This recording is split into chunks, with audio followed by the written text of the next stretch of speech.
माननीय कावळे सर हे आपले मनोगत व्यक्त करतील अशी मी त्यांना विनंती करते.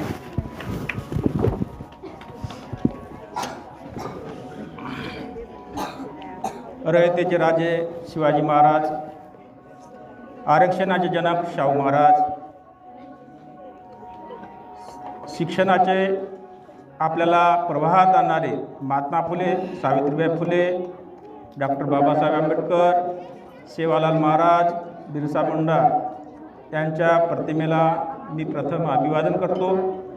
आजच्या कार्यक्रमाचे अध्यक्ष व माझे सहकारी आणि विद्यार्थी मित्र, आज 10व्या वर्गाला आपण निरोप देत आहे. आज पहिल्या वर्गापासून तर 10व्या वर्गापर्यंत आपल्याला मराठी, हिंदी, इंग्रजी हे सर्व विषय होते कमी जास्त अभ्यासक्रमामध्ये. पण 10वीला इथून गेल्यानंतर आता इथून फाटे फुटणार आहेत, वेगवेगळे कोर्सेस आहेत.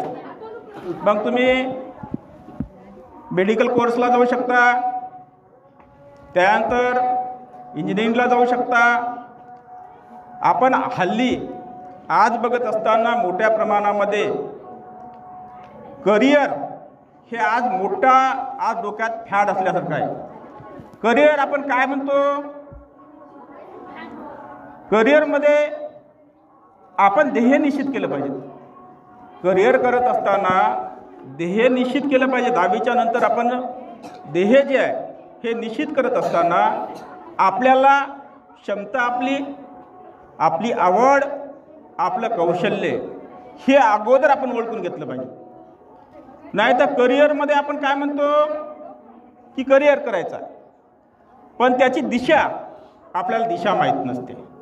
करिअरमध्ये हा करिअर एक आताच काल बीडला पोलीस प्रशिक्षणामध्ये ग्राउंड करत असताना एकाचा जीव गेला. कारण आपण आपली क्षमता बघली पाहिजेत. आपली क्षमता बघत असताना आपण 10वी पास झालो. 10वी पास झाल्यानंतर ITI आहे, 10वी पास झाल्यानंतर पॉलिटेक्निक आहे, 10वी पास झाल्यानंतर D.Pharm आहे. म्हणजे आपल्याला जो क्षेत्र आवडते त्या क्षेत्राची निवड केली पाहिजे. आपली क्षमता निवडली पाहिजेत. बघा, आपण आज काय मुलांपेक्षा आईवडिलांना जास्त काळजी आहे. आईवडिलांना क्षमता माहीत नाही मुलांची.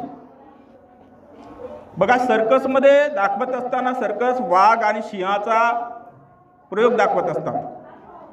एक असा तुमच्यासारखा मुलगा गेला आणि मॅनेजरला म्हणाला की साहेब, आज हा माझा आवडता कुत्रा आहे, आवडता डॉग आहे, याचा पहिल्या शोमध्ये तुम्ही प्रोग्राम ठेवा. तो मॅनेजर म्हणाला, येडा काय खुळा आहे, लोक वाघ बघायला येतात, सिंह बघायला येतात, या तुझ्या डॉगला बघायला कोण येणार आहे? नाही साहेब म्हणे, तुम्ही बघा म्हणे याचा कला. तो त्याने कॅशिओ काढला. कॅशिओ काढल्यानंतर तो डॉग मजेशीर म्युझिक वाजू लागला. मग मॅनेजरला वाटलं हे जो कला आहे ही अतिशय उत्कृष्ट कला आहे. मग तो मालकाकडे गेला. मालकाने म्हणलं होकार दिला. मग हा शो ठेवायचा म्हटलं.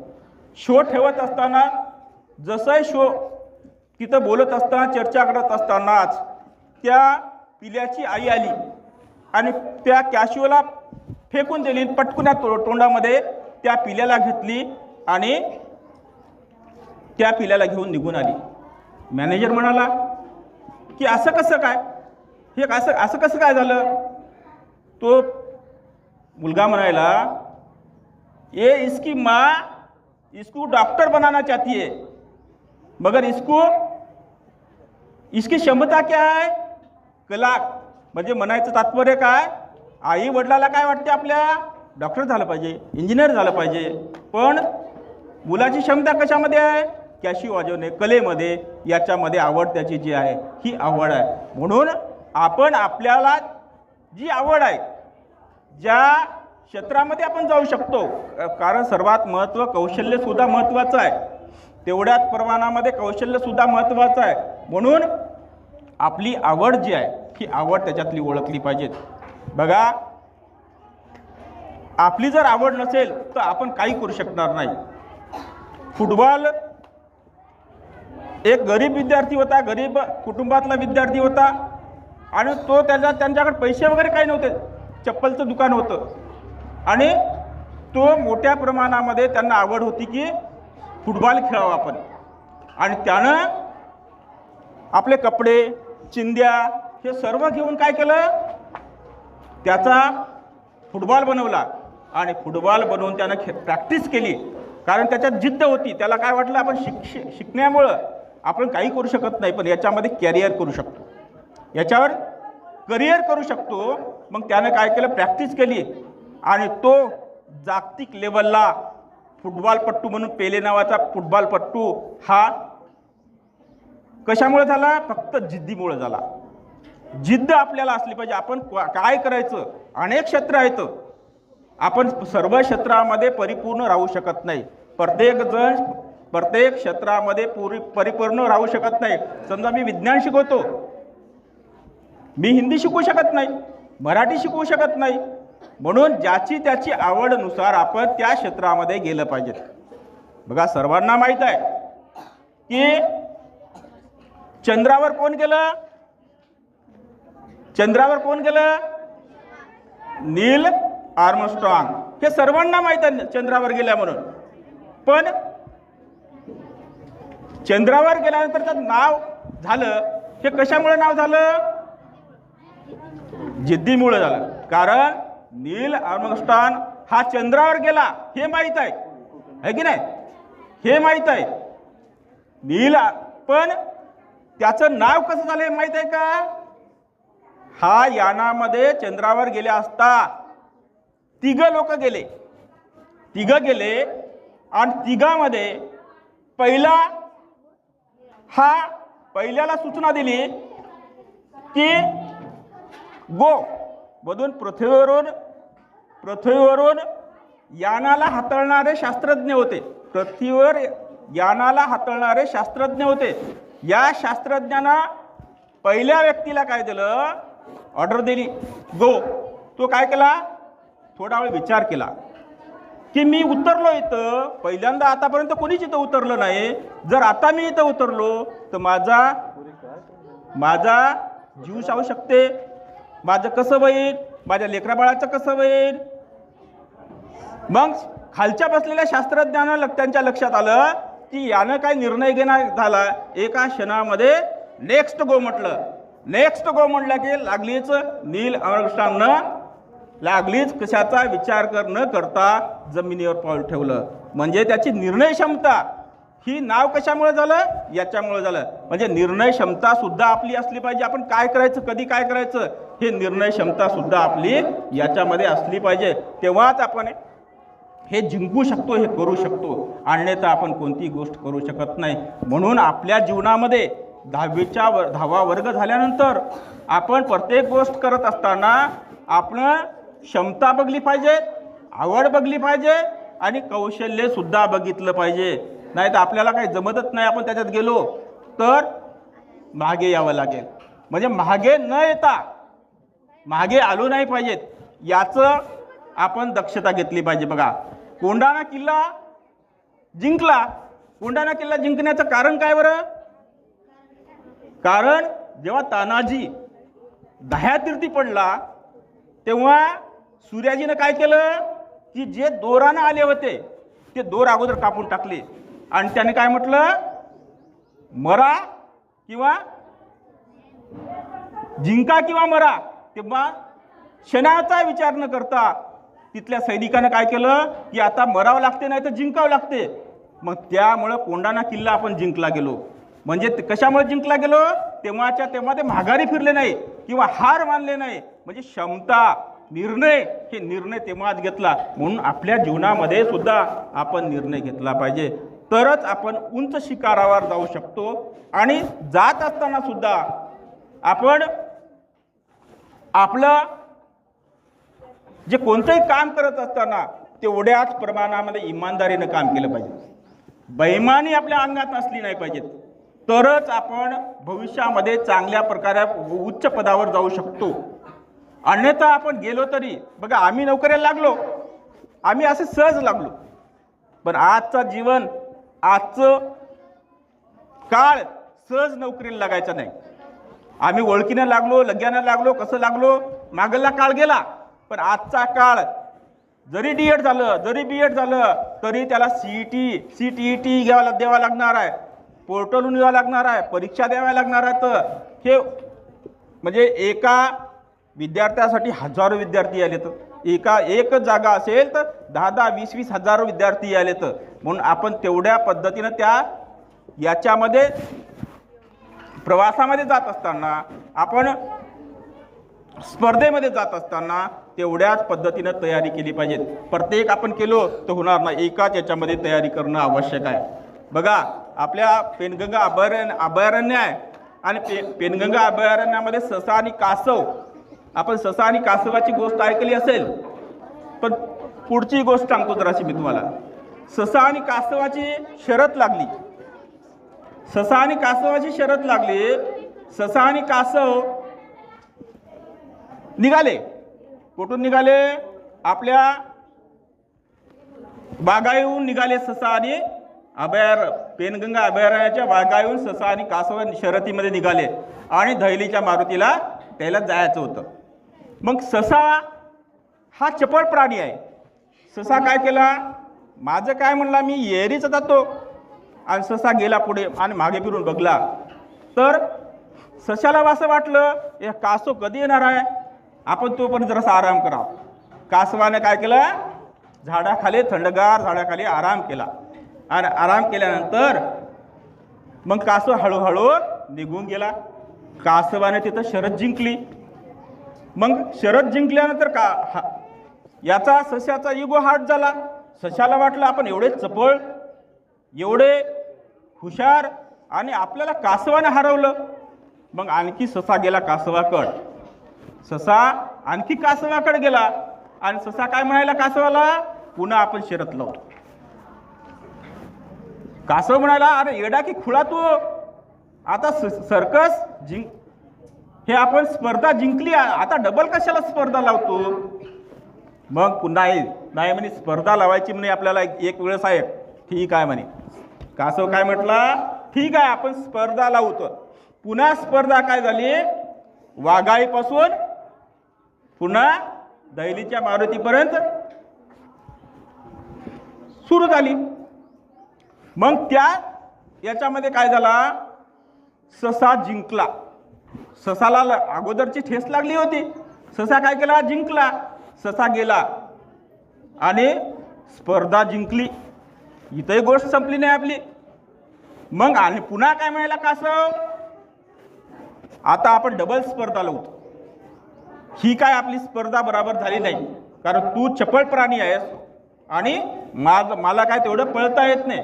पण हे मी दिशा जी आहे हे मी ठरवणार. कोण म्हणाला? कासव जो आहे हा कासव सस्याला म्हणाय की दिशा मी ठरवणार. बघ, सस्यानं ठीक आहे बाबा, यानं मान्य केलं, आपण काय हरणार नाही, आपण तर चपळ प्राणी, आता सावध झालो आपण, आता कुठं झोपणार नाही असं सस्याला वाटलं. डबल आपण शर्यतीमध्ये तयार. मग शर्यत तयार चालू झाली.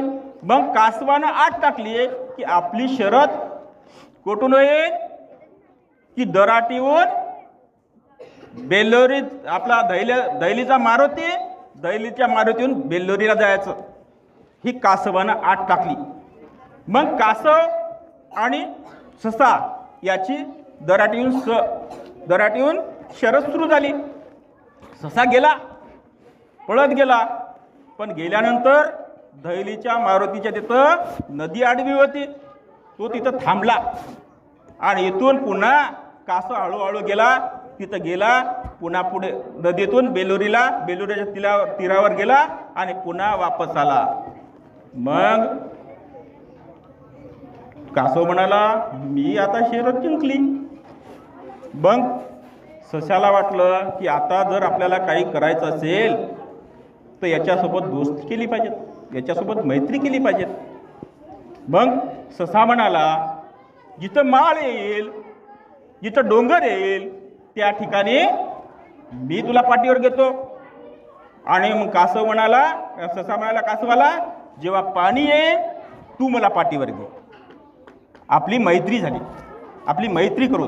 म्हणजे या पद्धतीनं जरी एखादा विद्यार्थी काही येत नसेल, एखाद्या विद्यार्थ्याला काही येत नसेल, तरी जो विद्यार्थी हुशार विद्यार्थ्यांसोबत राहिला तरी तो 100% सक्सेस होऊ शकतो. या गोष्टीचं तात्पर्य काय की जरी एखादा विद्यार्थी काही येत नसेल तर घाईभरून जायची आवश्यकता नाही, घाईभरून जायची आवश्यकता नाही. तर त्यानं त्याच्यासाठी आपलं दोस्ताना करत असताना हुशार मुलाच्या सोबत गेल्यानंतर तो सुद्धा हुशार होऊ शकतो. म्हणून अशा लोकांशी मैत्री केली पाहिजे की जो विद्यार्थी हुशार आहे त्याच्याशी मैत्री केली पाहिजे. तथागत गौतम बुद्ध म्हणतात की पक्ष, जात, स्त्री पुरुष हे याच्या पलीकडली दोस्ती म्हणजे मैत्री आहे. याच्या पलीकडली मैत्री म्हणजे दोस्ती आहे. आणि दोस्ती केली, मैत्री केली तर आवश्यक आपल्याला त्याच्यातून मार्ग निघतो.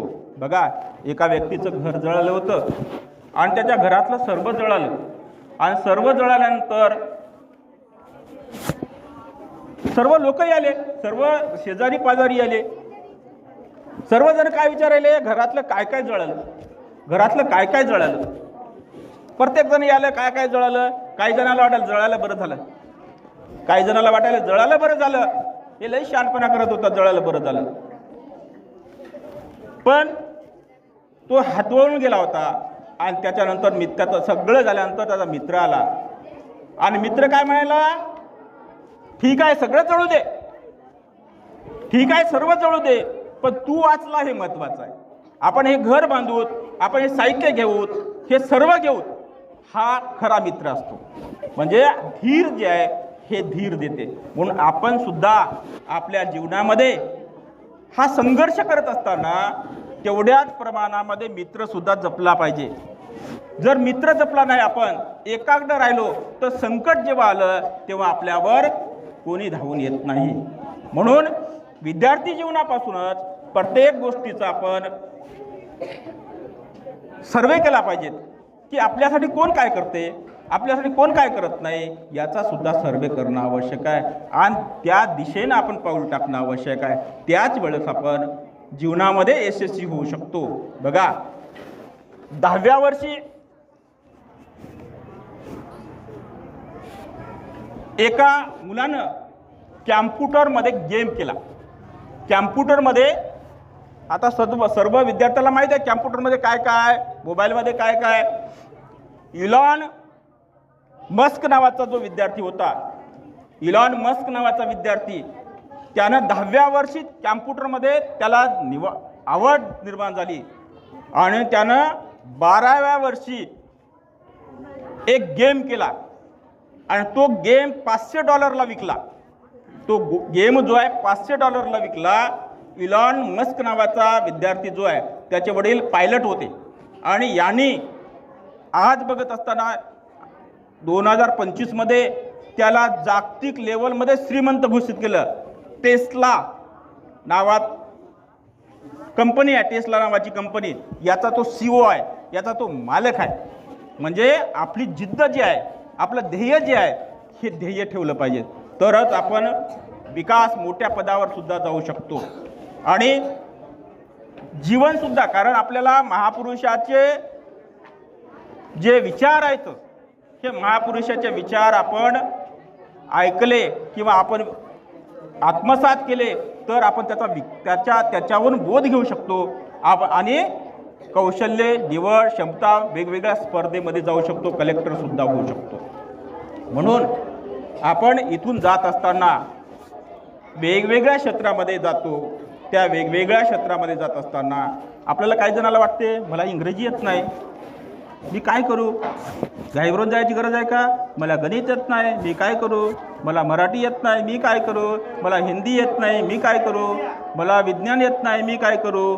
असं प्रत्येक जणाला काय वाटते. पण घाई भरून जायची गरज नाही. आपण प्रत्येक गोष्टीमध्ये इत्थंभूत राहू शकत नाही, परिपूर्ण राहू शकत नाही. म्हणून आपण एकाही गोष्टीमध्ये परिपूर्ण असलो तरी त्यालाच आपण पुढे नेलो तर आपण सक्सेस होऊ शकतो. बघा, एका मंदिरामध्ये एक ट्रस्टी मंदिर होतं. या ट्रस्टी मंदिरामध्ये पुजारी होते आणि त्या ट्रस्टीनं प्रमाण काढलं की आता प्रत्येक आपल्या मंदिरामधल्या प्रत्येक जणाला इंग्रजी बोलता आलं पाहिजे. त्याच्यामधल्या घंटा वाजवणारा जो माणूस होता तो म्हटला, मला काय करायची इंग्रजी बोलायची, मला तर घंटा तर वाजवायचा आहे. पण काही दिवसानंतर ट्रस्टीने त्याला सुद्धा सूचना दिली की तुला इंग्रजी बोलता येत ना, तुला कामावून कमी. मग तो कामावून कमी झाला, घंटा वाजवणारा कामावून कमी झाला. मग त्यानं विचार केला, आता आपल्याला तर कामावून कमी केलं, आपण काय करायचं, आपले लेकरं बाळत आहेत, आपण पोट कसं भरायचं. मग त्यानं विचार केला, एवढं मोठं मंदिर आहे, बाहेर देशातून या मंदिरामध्ये लोक येतात, आपण एक मोठं हॉटेल टाकलं पाहिजे. आणि हॉटेलमध्ये मग त्यानं काय केले, हॉटेल टाकलं, वेगवेगळे वेटर ठेवले, मॅनेजर ठेवले आणि मग मोठं हॉटेल झालं. आणि त्या असं सुंदर हॉटेल त्यानं बांधलं, सुंदर असं हॉटेल बांधलं. लोक येऊ लागले, बाहेर देशातले येऊ लागले. आणि एका पर्यटकाला असं वाटलं की हे अतिशय सुंदर हॉटेल आहे, याची नियोजनबद्ध हॉटेल आहे. मग त्याला वाटलं की आपण मालकाला भेटावं. मॅनेजर आला, मालकाला म्हटला की वा तुम्हाला ते पर्यटक भेटण्यासाठी इच्छुक आहेत. मग त्यावेळेस पर्यटकानं त्या मालकाला संभाषण चालू झालं. मालक मराठीतून बोलायला आणि पर्यटक इंग्रजीमध्ये बोलायला, मॅनेजर ऐकायला. मॅनेजर म्हणे, मालक म्हणे तुम्ही एवढं मोठं हॉटेल भेटलं तुम्हाला इंग्रजी येत नाही. मालक म्हणा तू गप्प बस, मला जर इंग्रजी आली असती तर मी घंटा वाजत बसलो असतो ना तिथंच, इथं काला असलो, एवढं मोठं हॉटेल केलं असतं. तुला त्याच्यासाठी तर तुला ठेवलं. म्हणजे तात्पर्य काय, येते नाही येते काही, दिमाग महत्त्वाचा आहे, कौशल्य महत्त्वाचं. त्याने काय केलं, काढून टाकला आणि त्याचा पर्याय काढला. त्याच्यावर पर्याय काढला की काढलं ना तू यासमोर मोठं हॉटेल टाकतो आणि त्याच्यामध्ये मोठा हॉटेल टाकल्यामुळं आज तो श्रीमंत झाला. म्हणजे त्याच्यातून आपण पर्यायसुद्धा काढलं पाहिजे. खचून जाता कामा नये, आपण मागे नाही बघितलं, फिरलं पाहिजे. म्हणून ह्या वेगवेगळ्या पद्धतीनं बघत असताना, ह्या घटना आपण हे बघत असताना आपल्यामध्ये कौशल्य निर्माण होणं आवश्यक आहे. आपण काही करा, व्यापार करा, त्यानंतर आपण शिक्षण शिकतो, फक्त नोकरीसाठी आहे का? आज नोकऱ्या नाहीत, आज पूर्ण प्रायव्हेट आहेत, कंपन्या आहेत. कंपन्यामध्ये मोठ्या प्रमाणामध्ये नोकर भरती आहे, पगारही मोठा मोठा पगार आहे. म्हणून आपण त्या पद्धतीनं मेडिकल फील्डला गेलं पाहिजे, आपण इंजिनिअरिंगला गेलं पाहिजे, ITI केला पाहिजे. हे वेगवेगळे कोर्सेस जे आहेत आपण 10वी नंतर कोर्सेस केले पाहिजे. मला माहीत आहे तुम्हाला वेळ झाली, भूक लागली, एक छोटीशी गोष्ट सांगतो आणि थांबतो. खेड्यामधला एक विद्यार्थी, हुशार विद्यार्थी, खेड्यामधला एक हुशार विद्यार्थी मोठ्या शहरामध्ये शिकण्यासाठी गेला. आणि तो त्या ठिकाणी शिकत असताना 1 वर्ष 2 वर्ष झालं आणि त्या दोन्ही वर्षामध्ये हे अनेक विद्यार्थी जे आहेत चहा पिण्यासाठी सायंकाळचं सातत्य जे नेहमी जे आहेत रोज सायंकाळचं चहा पिण्यासाठी जायचे. आणि 5 मिनिट बसा, चला बसा, चला बसा, 5 मिनिट झालं. तर याच्यामध्ये हा विद्यार्थी खेड्यातला विद्यार्थी, ग्रामीण भागातला विद्यार्थी शहरामध्ये इंजिनिअरिंगला गेला किंवा कोर्सेसला गेला, वेगवेगळ्या कोर्सेसला. आणि ठरल्याप्रमाणे रोजच्याप्रमाणे हे विद्यार्थी, मुलं मुली हे सर्वजण काय करायचे, चहा प्यायला जायचे रोज सायंकाळचं. आणि मग असेच झालं. मग एक दिवस असा झाला, मुलं बसले, मुली बसल्या आणि एक विद्यार्थिनी अशी म्हणाली त्या मुलाला की बाकीचे जे होते त्याच्यामध्ये मित्र मैत्रिणी गेल्या आणि दोघं थांबले. त्याला थांबवलं त्या मुलीनं आणि त्या मित्राला थांबवलं आणि त्या मित्राला म्हटलं की होरे म्हणे आपण 2 वर्षापासून आपण एकत्र आहोत, आपण रोज चहा प्यायला येतो, मला तुला माझ्या डोळ्यामध्ये काय दिसते? का कोण म्हटलं? मुलीनं म्हटलं की मुलाला, हा ग्रामीणमधला मुलगा. त्यानं तसं म्हटल्यानंतर तो त्या मुलानं, कारण खेड्यातला मुलगा, लाजाळू मुलगा, आणि तो मग खाली मुंडी घातला. दुसऱ्यांदा म्हटलं मुलीनं त्या की होरे म्हणे माझ्या डोळ्यामध्ये तुला काय दिसतं? तो पुन्हा खाली मुंडीच घालून राहिला. तिसऱ्यांदा म्हटलं की होरे म्हणे तुला माझ्या डोळ्यामध्ये काय दिसतं? जसं तिसऱ्यांदा म्हटलं तसंच यानं ताटकून उभं राहिला. यानं उभं राहिला की तसंच ही मुलगी सुद्धा उभं राहिली. मुलगा म्हणाला मला दिसतं. मग मुलगी झाली खुश. तिला वाटलं की मुलगा आता पॉझिटिव्ह आहे. मुलगी म्हणाली की आता मुलगा पॉझिटिव्ह आहे. दिसतं म्हटल्यानंतर त्याला वाटलं की आता मुलगा आपल्याला पॉझिटिव्ह निघाला. तर त्यानं म्हटलं, ती मुलगी खुश झाल्यानंतर म्हटलं की तुझ्या एका डोळ्यामध्ये माझ्या वडिलाचे शेतामध्ये काम करत असणारे अनिवाणी पाय दिसतात, दुसऱ्या डोळ्यामध्ये माझी आई शेतामध्ये खुरपण करत असताना तिचे हात दिसतात. म्हणजे सांगायचं तात्पर्य असं आहे की आपण आपल्या इथून जीवनामध्ये आता शहरामध्ये जाणार, आपण इथून शिकत असताना शहरामध्ये जाणार आहात, तर त्याची जाणीव सुद्धा आपल्याला असली पाहिजे की आपण कसं वागलं पाहिजे, आपण कसं राहिलं पाहिजे, याची सुद्धा जाणीव असणं आवश्यक आहे. तेव्हाच आपण जर शहरामध्ये गेलो तर शहरामध्ये गेल्यानंतर लवकर कन्फ्यूज होतो, आपण फिरायला लागतो. हा मार्ग आपलं ध्येय ठरवूनच आपण गेलं पाहिजे. आपलं ध्येय ठरवलं तरच आपण, जिद्दी असेल तरच आपण हे करू शकतो, अन्यथा आपण काही करू शकत नाही. म्हणून वेगवेगळ्या याच्या बघत असताना, वेगवेगळे कोर्सेस करत असताना आपण आपल्या आईची, आपल्या वडिलाची, आपल्या शाळेची, आपल्या गावाची इज्जत कशी राहील याचं गांभीर्य आपण घेतलं पाहिजे. आणि मी बराच वेळ झालं बोलायला, मला माहीत आहे तुम्ही बोर झाले, आणखी दोघं बोलणारे आहेत, त्यामुळं जास्त न बोलता मी इथंच थांबतो. आयोजकांनी मला बोलण्याची संधी दिली त्याबद्दल धन्यवाद.